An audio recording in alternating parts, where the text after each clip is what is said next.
Picture this for a second because I can almost guarantee you've felt this exact moment in your gut before. You're driving to work.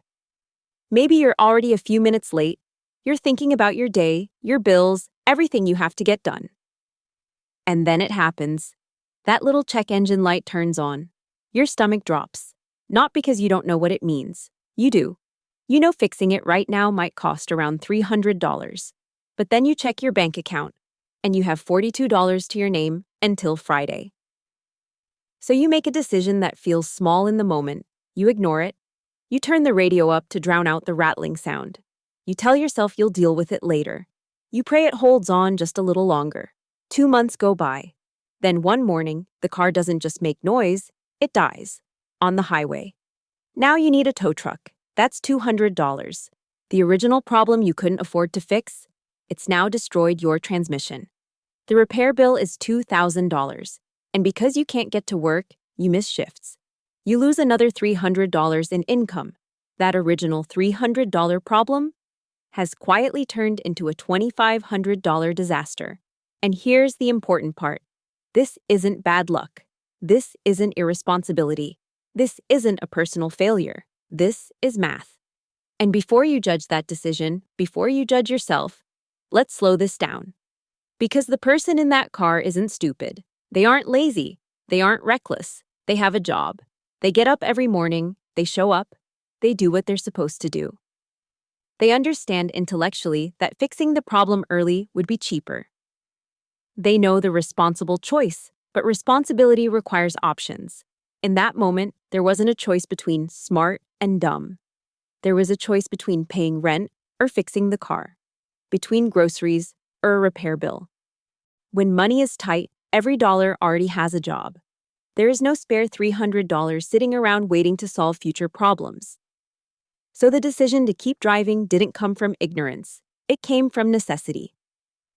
And that's what makes this dangerous. Because the decision makes sense, right up until the math catches up. And this is where the story quietly repeats itself. Because that moment in the car isn't rare. It isn't dramatic. It's familiar. It shows up a few times a year, sometimes a few times a month. It's the dentist appointment that gets pushed back, the cracked phone screen that still works, the tire that's bald but hasn't blown yet. It's choosing the minimum payment, renewing the subscription you meant to cancel, buying the cheaper version because it's what fits today. None of these decisions feel reckless. They feel reasonable. They feel temporary. But they happen again and again and again. Different situations, same pattern, small delays, small compromises, small costs that don't feel like costs yet, and slowly, without anything dramatic happening, the margin disappears. Now let's do the part no one wants to do, the math. Nothing complicated, just simple numbers. That $300 repair. Spread over a year is $25 a month.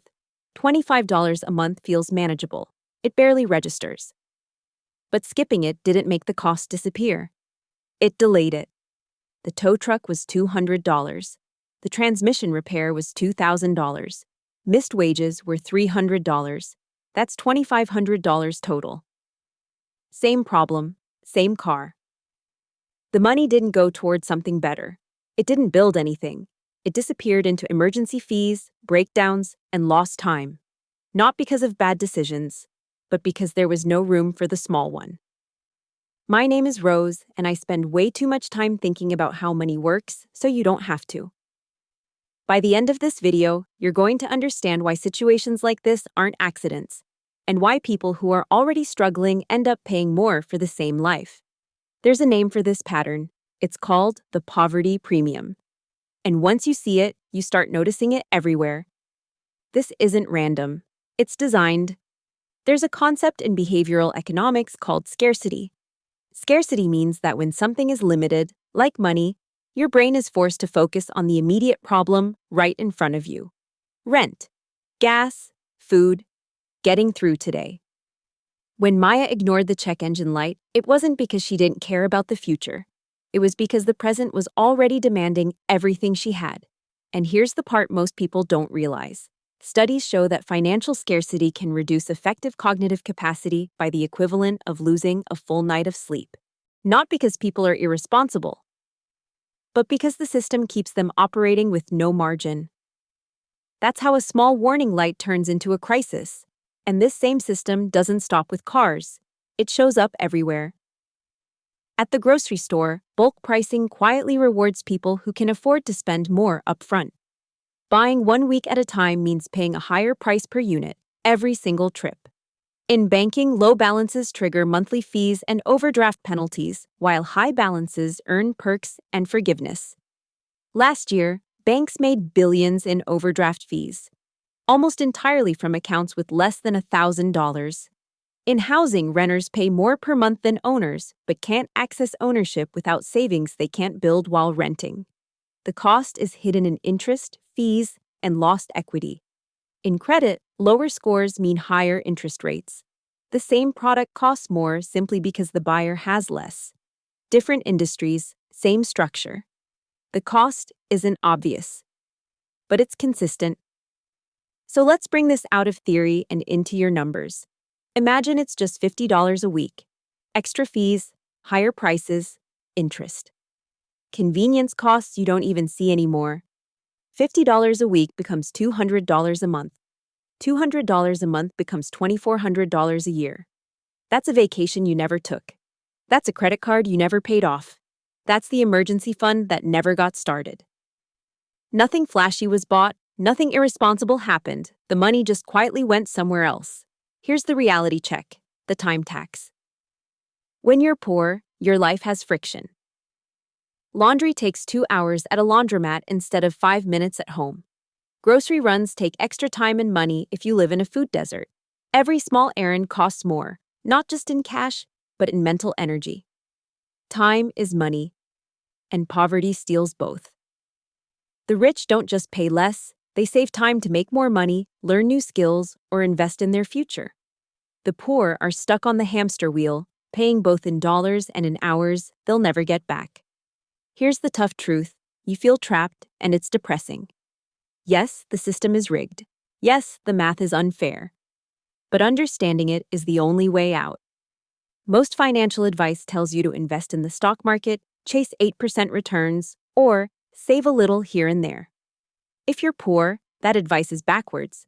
The best investment isn't a stock. It's escaping the Boots theory penalties. Pay off high-interest debt. Buy quality items that last. Fix small problems before they become disasters. The first step isn't getting rich, it's stopping the bleeding. Stop paying the poverty premium, and you take your first real step toward financial freedom. Here's the core concept: the buffer. The only way to stop the cycle of buying cheap boots or constantly paying the poverty premium is to create a period where you don't buy anything unnecessary. That first $1,000 in savings isn't boring advice. It's your weapon. With $1,000 in the bank, a flat tire is an annoyance, not a crisis. You can increase your insurance deductible and lower monthly premiums. You can buy bulk toilet paper instead of paying 3 times more. You can fix small problems before they explode into massive expenses. That first chunk of liquidity is the hardest money to save, but it's also the most powerful. It switches you from defense to offense. You're not just surviving, you're starting to control the math that's been working against you. Here's the psychological piece. Shift your thinking from short-term spending to long-term problem-solving. When you have a little cash, the temptation is to treat yourself because you've been deprived for so long. A nice dinner, a new shirt, it feels normal.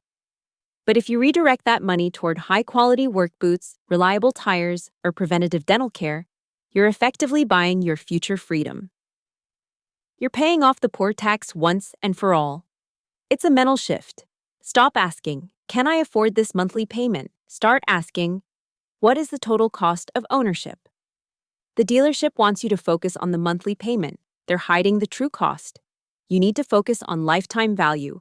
This is how you start winning against the system instead of playing by its rules. Here's where we get strategic. The system relies on your ignorance of these mechanics. Companies bank on you paying late fees. They budget for your overdrafts. They depend on you buying disposable items repeatedly instead of investing in something that lasts. Audit your life for vampire costs caused by being broke. Look at where you are bleeding money just because you don't have money. High interest car loans, private mortgage insurance, single rolls of paper towels.